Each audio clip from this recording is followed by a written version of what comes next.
Pelaku penyekapan dan penganiayaan di Bandung mengaku sangat menyesal.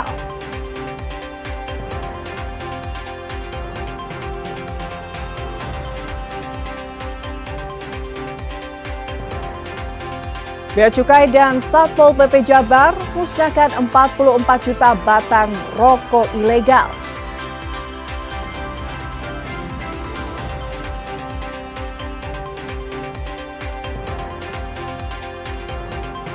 Penyeludupan sabu dalam bakso digagalkan petugas.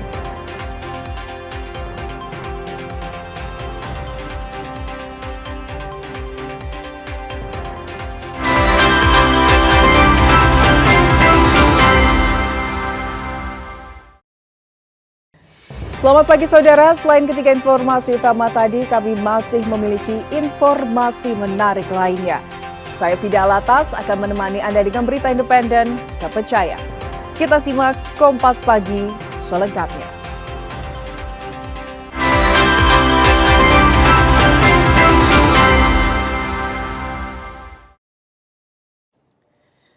Saudara geram, bibi korban penyekapan datangi Polda Jawa Barat. Ia mengaku ingin bertemu secara langsung dengan pelaku yang saat ini ditahan di Mapolda Jawa Barat. Akibat perbuatan pelaku, saat ini kondisi korban sangat mengenaskan dan menghancurkan masa depan korban.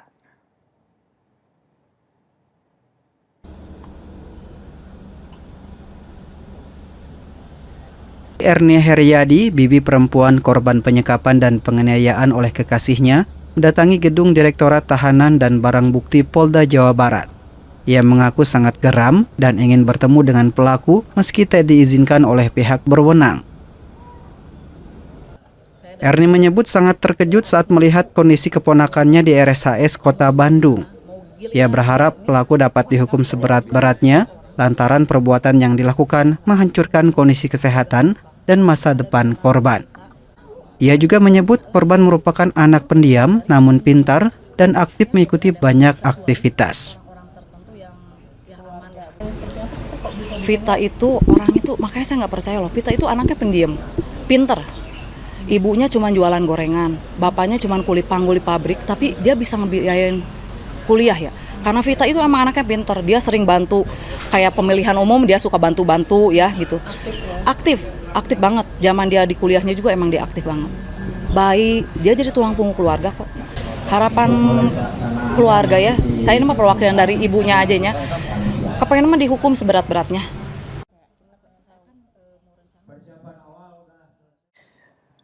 Pelaku penyekapan dan penganiayaan kekasih telah ditangkap polisi. Pelaku mengaku menyesal dengan segala perbuatan yang dilakukan kepada sang kekasih.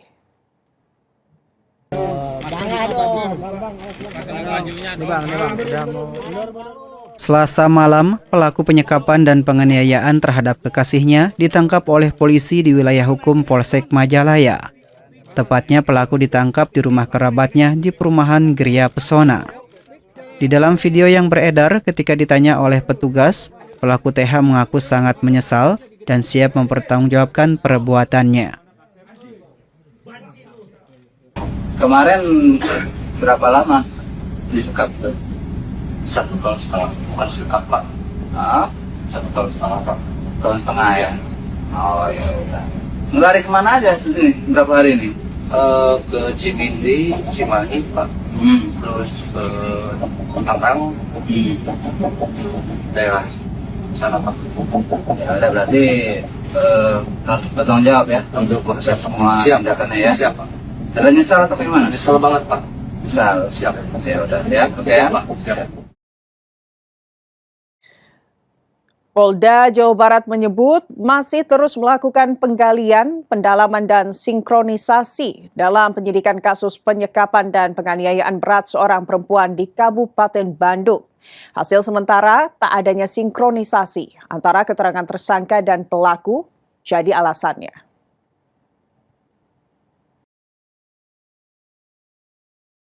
Kabid Humas Polda Jabar, Kombes Hendra Rohmawan, pihaknya masih perlu melakukan pendalaman dan sinkronisasi dari keterangan tersangka yang disebut tidak berkesesuaian dengan keterangan yang diberikan korban. Fokus utama kepolisian saat ini adalah pemulihan kondisi fisik dan psikis korban. Keterangan yang disampaikan korban kepada polisi saat ini masih minim. Sebelumnya, kepolisian menyebut berdasarkan hasil visum yang dilakukan oleh dokter, luka yang dialami oleh korban YTR merupakan luka dari kekerasan berat yang telah berlangsung dalam jangka waktu lama. Polisi juga membuka pusat aduan terkait kemungkinan adanya korban lain. Sesuai dengan hasil analisa dan evaluasi yang kami gelar pada hari ini, kami sudah menyampaikan kepada pimpinan bahwa masih banyak harus kami dalami, masih banyak yang harus kami gali, ya, dan masih banyak yang harus kami sinkronisasi terkait dengan hasil dari penyelidikan dan penyidikan.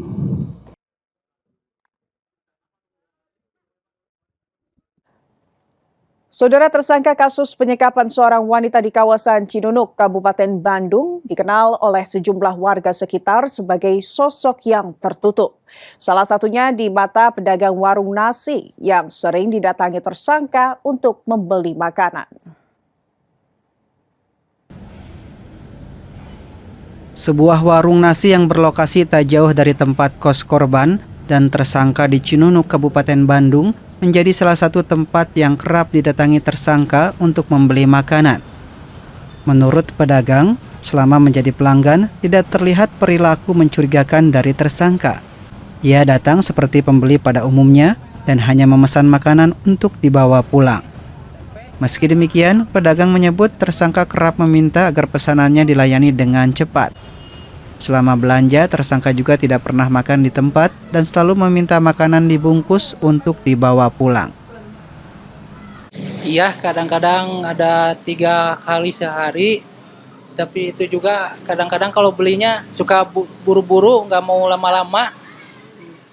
Itu teh kadang-kadang ini katanya teh, jangan lama-lama katanya belinya teh. Sudah begitu cuman itu aja dah suka buru-buru. Iya. Belinya suka berapa bungkus? Kadang ada 1 bungkus, 2 bungkus belinya. Kalau sikapnya mah nggak terlalu mencurigakan, biasa aja. Iya.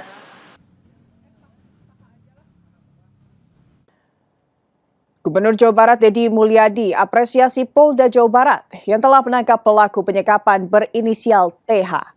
KDM meminta penegakan hukum terhadap tersangka dihukum setimpal.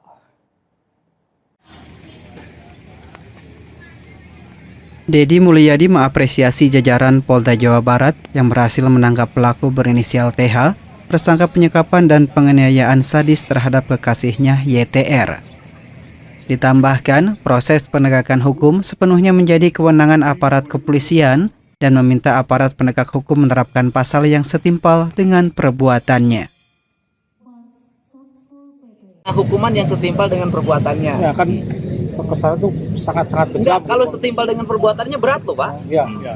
Berat. Setimpal dengan perbuatannya itu udah berat. Ya kan korbannya kehilangan kedua matanya, kehilangan bibirnya, terus melepuh badannya. Nah tuh kalau setimpal berat banget itu. Jadi harus dicolok juga. Iyalah, kita serahin ke hakim nanti memutuskan dengan perbuatan yang dilakukan. Saudara, Bea Cukai dan Satpol PP Jabar musnahkan 44 juta batang rokok ilegal. Informasi selengkapnya kami hadirkan usai jeda.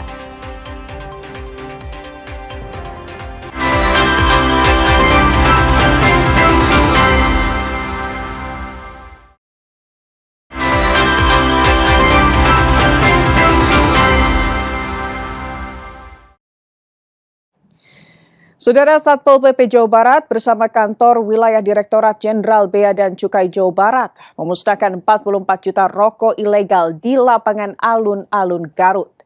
Nilai barang sebesar 65 miliar rupiah dan kerugian negara lebih dari 32 miliar rupiah merupakan hasil pemberantasan selama beberapa bulan terakhir. Dalam upaya menjalankan fungsi community protector secara tegas dan transparan dalam pemberantasan rokok ilegal, Kantor Wilayah Direktorat Jenderal Bea dan Cukai bersinergi dengan Satuan Polisi Pamong Praja atau Satpol PP Jawa Barat.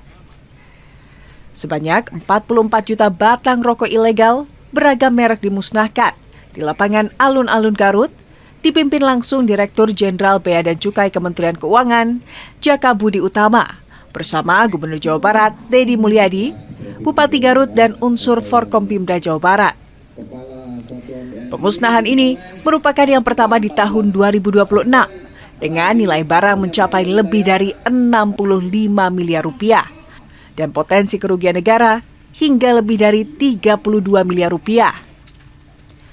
Menurut Bupati Garut, Abdusyi Syakur Amin, pihaknya mendukung pemberantasan rokok ilegal dan berkomitmen untuk mencegah penyebaran rokok ilegal dengan melibatkan pemerintah di tingkat kecamatan dan desa.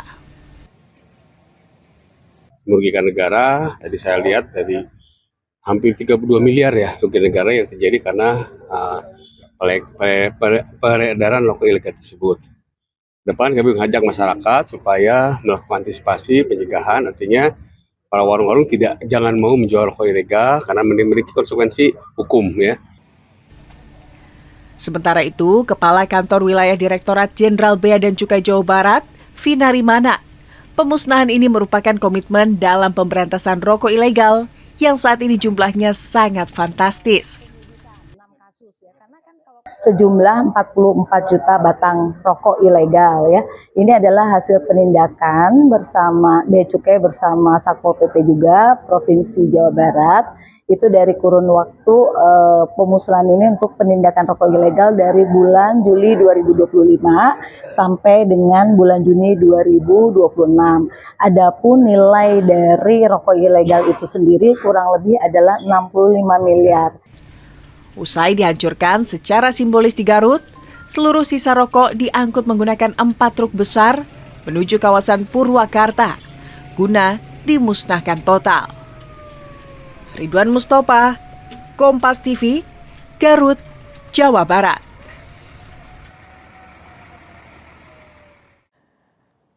Saudara, upaya penyelundupan narkotika ke dalam lapas kelas 2B Sukabumi digagalkan petugas. Barang haram jenis sabu dalam bakso dilempar dari luar tembok lapas waktu dini hari.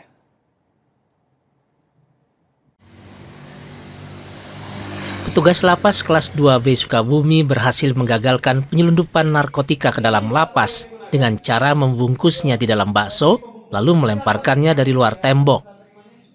Penyelundupan ini terjadi pada Senin dini hari, berawal saat kamera pengawas atau CCTV lapas merekam benda mencurigakan melayang dan jatuh ke area dalam lapas. Saat dibuka, bungkusan berisi sebuah bakso dan di dalamnya terdapat sabu. Modus penyelundupan narkoba itu berkembang, namun pihak lapas memastikan seluruh jajaran tetap waspada dan tidak memberi celah peredaran narkoba di dalam lapas.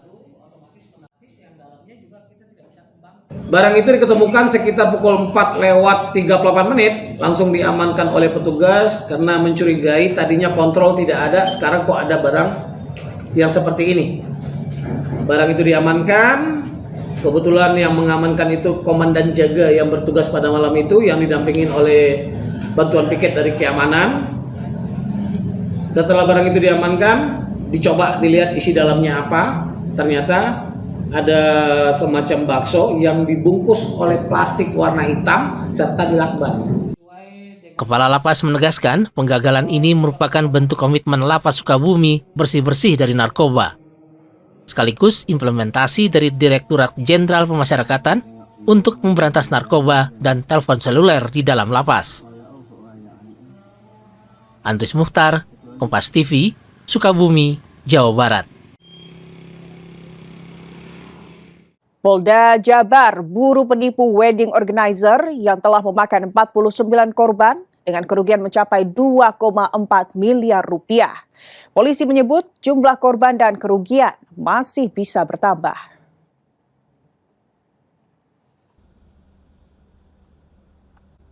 Polisi menyebut wedding organizer Dharma Wangsa telah menipu calon klien dari berbagai daerah di Jawa Barat, seperti Garut, Majalaya, Soreang, Sumedang, dan Cimahi.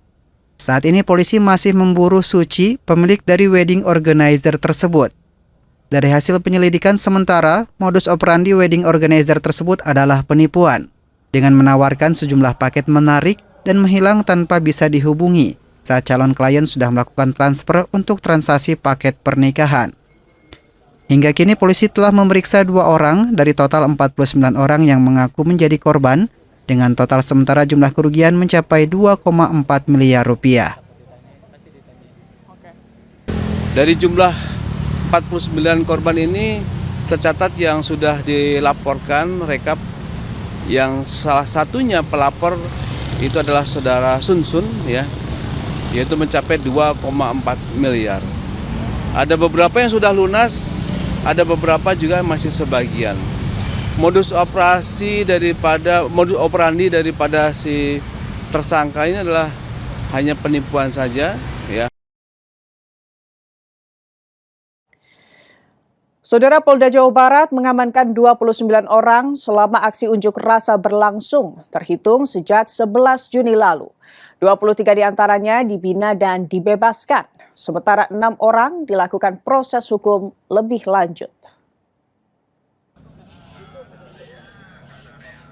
Kabid Humas Polda Jawa Barat Kombes Hendra Rohmawan menyebut, dari 29 orang tersebut, 26 diantaranya bukanlah mahasiswa, melainkan kelompok massa tak dikenal. Sementara 6 orang lainnya dilakukan tindak hukum lebih lanjut, lantaran terbukti membawa sejumlah barang yang memicu perilaku anarkisme pada aksi unjuk rasa. Seluruhnya merupakan orang-orang yang berhasil diamankan dalam unjuk rasa di Kota Bandung pada tanggal 11, 15, 17 dan 18 Juni lalu. Polda Jawa Barat menghimbau mahasiswa untuk waspada dan berhati-hati agar tak disusupi orang tak dikenal dalam unjuk rasa. Namun dari aksi demo dari tanggal 11, 15, 17 dan juga hari tanggal 18, kami juga mau merilis bahwa ada beberapa yang kita amankan. Dengan sekalian, kita telah membentuk suatu unit, yaitu unit preemptif ya, reserse strike ya, di mana kita antisipasi sebelum mereka beraksi. Ini kita lakukan sebagai bentuk pengamanan daripada betul-betul dari mahasiswa yang menyampaikan aspirasi, tetapi dikotori oleh beberapa oknum. Seorang lansia di Kabupaten Sukabumi membuat pembangkit listrik dari kincir air. Informasi selengkapnya kami hadirkan usai jeda, saudara. Tetaplah di Kompas Pagi.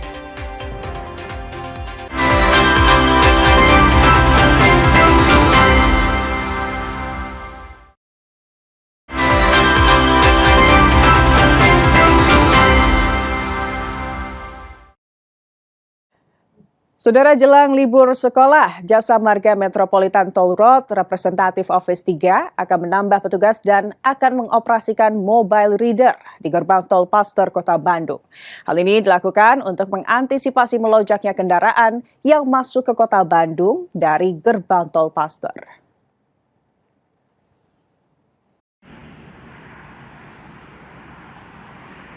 Seluruh persiapan dilakukan Jasa Marga menjelang liburan sekolah. Persiapan meliputi mengintensifkan preservasi rutin dan juga pemeliharaan ruas jalan tol, menjaga kemantapan jalan agar nyaman dilalui pengendara. Selain itu, Jasa Marga juga akan menambahkan petugas di pintu gerbang tol dan mengoperasikan mobil reader untuk mengantisipasi melonjaknya kendaraan. Penambahan petugas dilakukan di titik keramaian arus lalu lintas sebanyak 20% dari jumlah normalnya. Seperti di gerbang tol Pasteur yang biasa dipadati kendaraan wisatawan yang akan berlibur ke Kota Bandung. Dalam mengantisipasi libur panjang sekolah ya, pada kesempatan kali ini kami Jasa Representative Office 3, Jasa Marga Metropolitan Toll Road sudah mempersiapkan berbagai antisipasi. Khususnya di pelayanan transaksi kami akan menambahkan beberapa petugas, tambahan petugas, kemudian kami akan mengoperasikan mobile reader jika terjadi kepadatan antrian di gerbang. Dengan penambahan petugas dari mobile reader ini, Diharapkan arus lalu lintas di gerbang tol Paster lancar selama libur panjang dan sekolah berlangsung. Reza Pratama, Kompas TV, Bandung, Jawa Barat. Bagi sebagian anak, sekolah adalah hal yang biasa. Namun bagi Pahril Saputra, bersekolah adalah impian yang baru terwujud di usia 11 tahun. Terlahir dari keluarga yang keterbatasan ekonomi, Pahril hampir kehilangan kesempatan untuk belajar. Hingga akhirnya sekolah rakyat hadir membuka jalan baru bagi masa depannya.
Anak-anak lainnya. Hingga satu hari, kesempatan itu datang melalui sekolah rakyat. Kini Pahril dapat belajar dengan tenang. Ia tinggal di asrama, memiliki teman-teman baru, dan yang terpenting, memiliki harapan baru untuk meraih cita-citanya. Pahril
Di Kabupaten Sukabumi membuat pembangkit listrik dari kincir air sederhana dengan memanfaatkan aliran sungai di belakang rumahnya. Listrik yang dihasilkan digunakan sang kakek untuk menerangi rumahnya tanpa bergantung pada jaringan listrik PLN.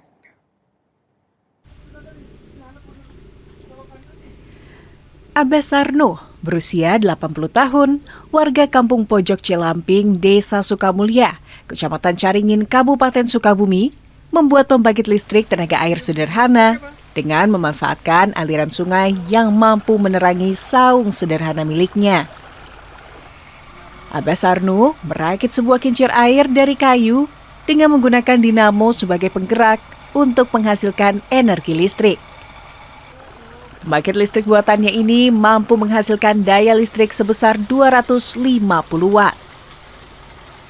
Meski daya yang dihasilkan kecil, aliran listrik ini mampu menerangi 2 rumah dan musola untuk memenuhi kebutuhan sehari-hari secara mandiri tanpa bergantung pada jaringan PLN.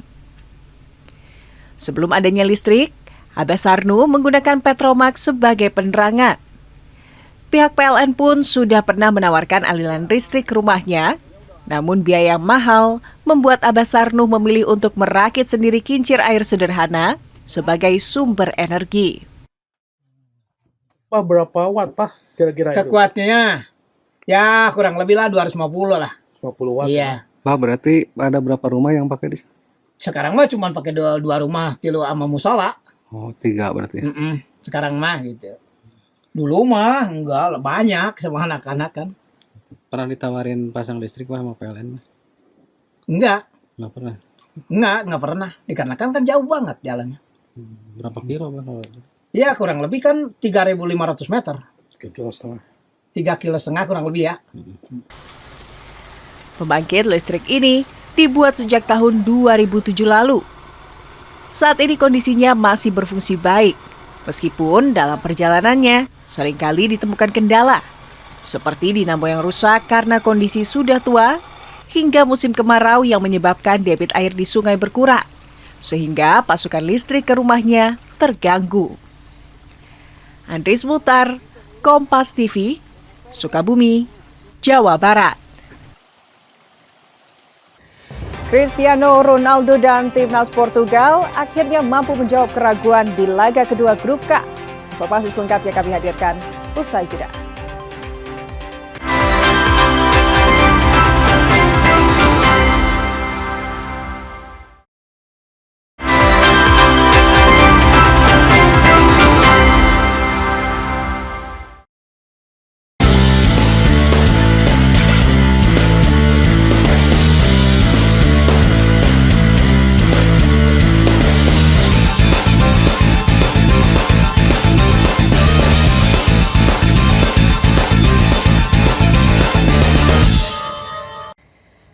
Cristiano Ronaldo dan timnas Portugal akhirnya mampu menjawab keraguan di laga kedua grup K. Samba Eropa mengamuk, hancurkan Uzbekistan 5-0 berkat brace CR7.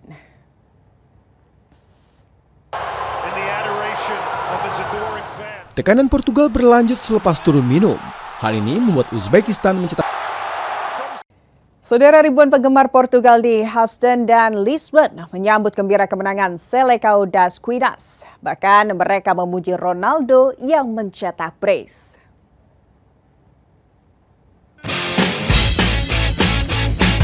Supporter Portugal keluar dari Stadion Houston dengan kegembiraan. Bahkan mereka membawa replika CR7.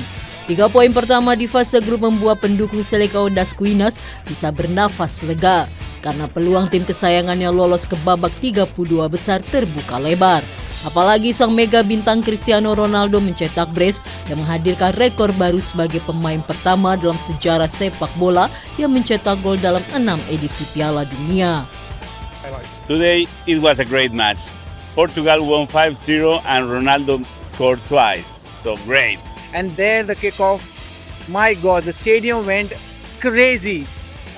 5-0, what a match that's going to be. Oh my God, I think it's going to be a lifetime memory for all of us, especially for my son. I'm so excited for him. And what happened was that Ronaldo got to score today. Like, oh my God, it was outstanding. We are so happy to be here. Kegembiraan juga terjadi di pusat kota Lisbon. Ribuan penggemar yang berkumpul untuk menonton bareng bergembira dengan kemenangan ini. Sekaligus penampilan cemerlang Ronaldo yang menciptakan rekor dalam karir internasionalnya. Kolombia berhasil melaju ke fase 32 besar. Los Cafeteros mampu menjinakkan tim debutan di turnamen sepak bola sejagat Republik Demokratik Kongo dengan skor tipis 1-0.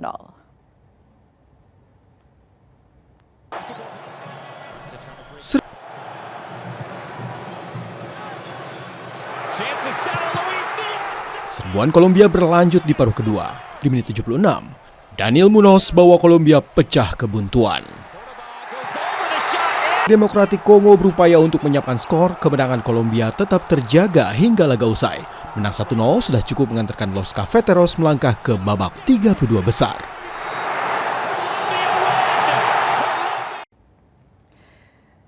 Terbitkan surat keputusan tuan rumah PON, Kemenpora pastikan DKI Jakarta jadi provinsi pendamping dari tuan rumah PON 2028, NTB dan NTT.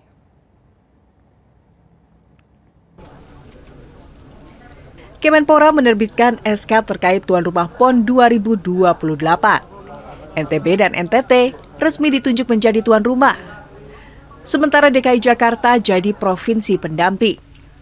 Selain persiapan tuan rumah, Kemenpora, KONI Pusat, dan pimpinan daerah akan menentukan cabur yang dipertandingkan dan pembagian lokasi pertandingan. Menpora Erick Thohir bilang, kendati KONI Pusat sudah menentukan 67 cabur yang akan dipertandingkan, jumlah dan nomor pertandingan masih mungkin berubah. Dengan pertimbangan cabur yang dipertandingkan di Olimpiade lebih diutamakan. Tadi saya bilang, itu bukan harga mati, karena realita apakah sesuai dengan DBON, realita apakah fasilitasnya ada di daerah, karena tidak boleh dibangun, realita apakah anggarannya di daerah cukup. Gelar kunjungan ke Nusa Tenggara Barat, KONI Pusat pastikan sejumlah calon venue pertandingan PON sudah bertaraf internasional.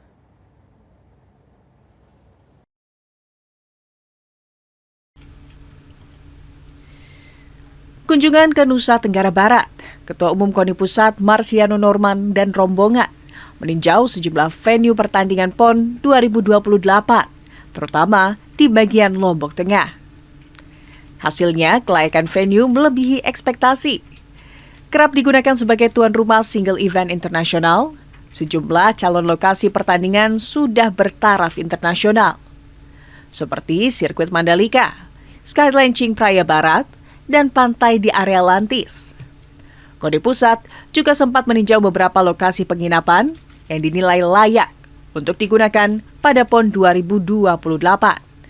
Secara keseluruhan, KONI Pusat optimistis NTB siap menjadi tuan rumah PON 2028. Dari beberapa venue tadi yang saya lihat, banyak venue-venue yang standarnya memang internasional, sehingga tidak perlu diragukan lagi, seperti Mandalika, kemudian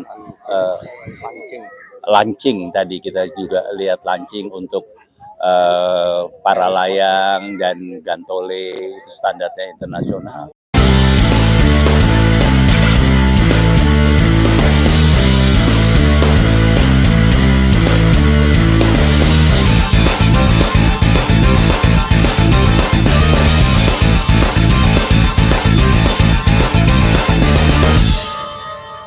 Saudara, pelaku penyekapan dan penganiayaan di Bandung mengaku sangat menyesal.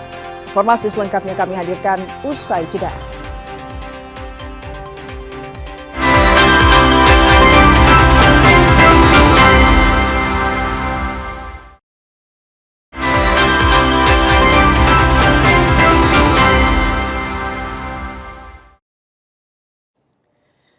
Saudara, geram bibi korban penyekapan datangi Polda Jawa Barat. Ia mengaku ingin bertemu secara langsung dengan pelaku yang saat ini ditahan di Mapolda Jawa Barat.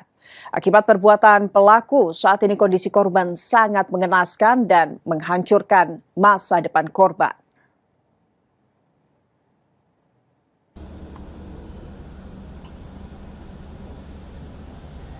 Ernie Heriadi, bibi perempuan korban penyekapan dan penganiayaan oleh kekasihnya, mendatangi gedung Direktorat Tahanan dan Barang Bukti Polda Jawa Barat. Ia mengaku sangat geram dan ingin bertemu dengan pelaku meski tidak diizinkan oleh pihak berwenang. Ernie menyebut sangat terkejut saat melihat kondisi keponakannya di RSHS Kota Bandung. Ia berharap pelaku dapat dihukum seberat-beratnya lantaran perbuatan yang dilakukan menghancurkan kondisi kesehatan dan masa depan korban. Ia juga menyebut korban merupakan anak pendiam namun pintar dan aktif mengikuti banyak aktivitas. Vita itu orang itu, makanya saya nggak percaya loh. Vita itu anaknya pendiam, pinter. Ibunya cuma jualan gorengan, bapaknya cuma kuli pabrik, tapi dia bisa ngebiayain kuliah ya. Karena Vita itu emang anaknya pinter, dia sering bantu kayak pemilihan umum, dia suka bantu-bantu ya gitu. Aktif banget. Zaman dia di kuliahnya juga emang dia aktif banget. Baik, dia jadi tulang punggung keluarga kok. Harapan keluarga ya, saya ini mah perwakilan dari ibunya aja ya. Kepengen mah dihukum seberat-beratnya.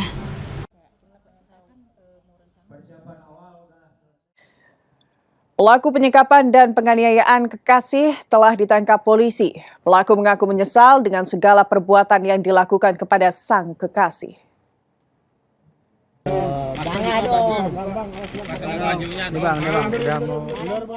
Selasa malam, pelaku penyekapan dan penganiayaan terhadap kekasihnya ditangkap oleh polisi di wilayah hukum Polsek Majalaya. Tepatnya pelaku ditangkap di rumah kerabatnya di perumahan Gria Pesona. Di dalam video yang beredar ketika ditanya oleh petugas, pelaku TH mengaku sangat menyesal dan siap mempertanggungjawabkan perbuatannya. Kemarin berapa lama disekap itu? 1,5 tahun, bukan sekap pak. 1,5 tahun, tahun setengah ya. Oh ya udah. Ngelari kemana aja sini? Berapa hari ini? Ke Cibindi, Cimahi pak. Terus ke Tangerang, daerah sana pak. Ya udah berarti bertanggung jawab ya untuk proses semua tindakannya ya. Siap pak. Ada nyesal atau gimana? Nyesal banget pak. Nyesal. Siap. Ya udah ya. Oke ya pak. Siap. Polda Jawa Barat menyebut masih terus melakukan penggalian, pendalaman dan sinkronisasi dalam penyidikan kasus penyekapan dan penganiayaan berat seorang perempuan di Kabupaten Bandung.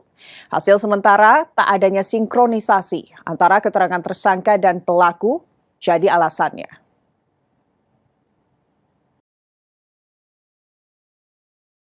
Kabid Humas Polda Jabar, Kombes Hendra Rohmawan, pihaknya masih perlu melakukan pendalaman dan sinkronisasi dari keterangan tersangka yang disebut tidak berkesesuaian dengan keterangan yang diberikan korban. Fokus utama kepolisian saat ini adalah pemulihan kondisi fisik dan psikis korban. Keterangan yang disampaikan korban kepada polisi saat ini masih minim. Sebelumnya, kepolisian menyebut berdasarkan hasil visum yang dilakukan oleh dokter, luka yang dialami oleh korban YTR merupakan luka dari kekerasan berat yang telah berlangsung dalam jangka waktu lama. Polisi juga membuka pusat aduan terkait kemungkinan adanya korban lain. Sesuai dengan hasil analisa dan evaluasi yang kami gelar pada hari ini, kami sudah menyampaikan kepada pimpinan bahwa masih banyak harus kami dalami, masih banyak yang harus kami gali, ya, dan masih banyak yang harus kami sinkronisasi terkait dengan hasil dari penyelidikan dan penyidikan.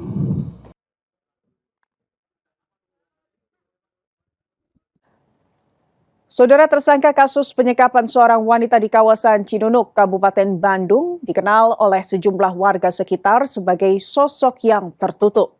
Salah satunya di mata pedagang warung nasi yang sering didatangi tersangka untuk membeli makanan.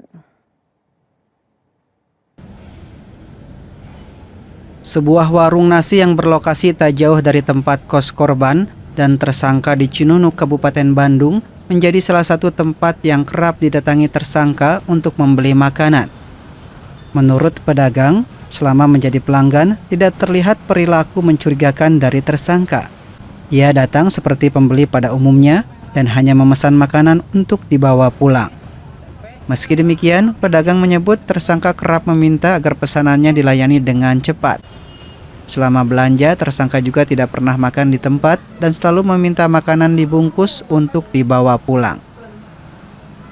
Iya, kadang-kadang ada 3 kali sehari, tapi itu juga kadang-kadang kalau belinya suka buru-buru, nggak mau lama-lama.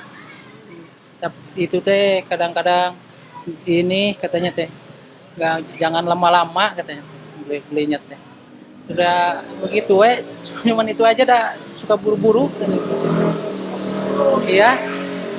Belinya suka berapa bungkus? Kadang ada 1 bungkus, 2 bungkus belinya. Kalau sikapnya mah nggak terlalu mencurigakan, biasa aja. Iya.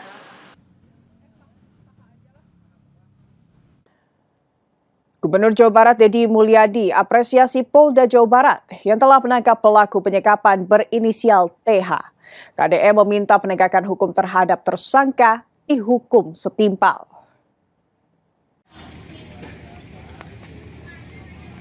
Deddy Mulyadi mengapresiasi jajaran Polda Jawa Barat yang berhasil menangkap pelaku berinisial TH, tersangka penyekapan dan penganiayaan sadis terhadap kekasihnya YTR. Ditambahkan, proses penegakan hukum sepenuhnya menjadi kewenangan aparat kepolisian dan meminta aparat penegak hukum menerapkan pasal yang setimpal dengan perbuatannya. Hukuman yang setimpal dengan perbuatannya. Ya kan pasal itu sangat-sangat berat. Enggak, kalau setimpal dengan perbuatannya berat loh, Pak. Iya. Berat. Setimpal dengan perbuatannya itu udah berat. Ya kan korbannya kehilangan kedua matanya, kehilangan bibirnya, terus melepuh badannya. Nah tuh, kalau setimpal berat banget itu. Jadi harus dicolok juga. Iyalah, kita serahin ke hakim nanti memutuskan dengan perbuatan yang dilakukan. Saudara, seorang lansia di Kabupaten Sukabumi membuat pembangkit listrik dari kincir air sederhana dengan memanfaatkan aliran sungai di belakang rumahnya. Listrik yang dihasilkan digunakan sang kakek untuk menerangi rumahnya tanpa bergantung pada jaringan listrik PLN.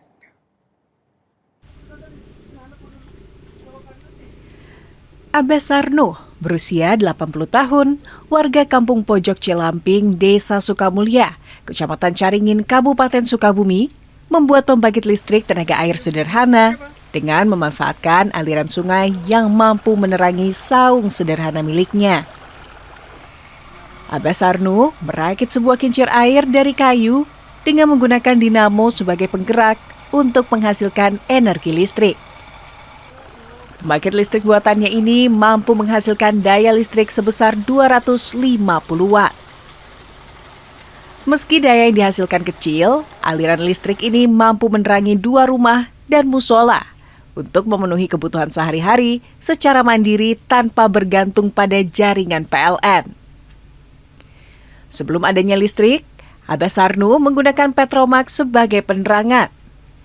Pihak PLN pun sudah pernah menawarkan aliran listrik ke rumahnya, namun biaya yang mahal membuat Abbas Sarno memilih untuk merakit sendiri kincir air sederhana sebagai sumber energi. Pak, berapa watt, Pak, kira-kira itu? Kekuatannya ya kurang lebih lah 250 lah. 50 watt. Iya. Pak, berarti ada berapa rumah yang pakai di sini? Sekarang mah cuma pakai dua rumah, tilu sama musola. Oh, 3 berarti. Sekarang mah gitu. Dulu mah enggak banyak sama anak-anak kan. Pernah ditawarin pasang listrik Pak sama PLN? Enggak. Nggak pernah. Nggak pernah. Dikarenakan kan jauh banget jalannya. Berapa kilo Pak? Ya kurang lebih kan 3.500 meter. 3,5 kilo. 3,5 kilo kurang lebih ya. Pembangkit listrik ini dibuat sejak tahun 2007 lalu.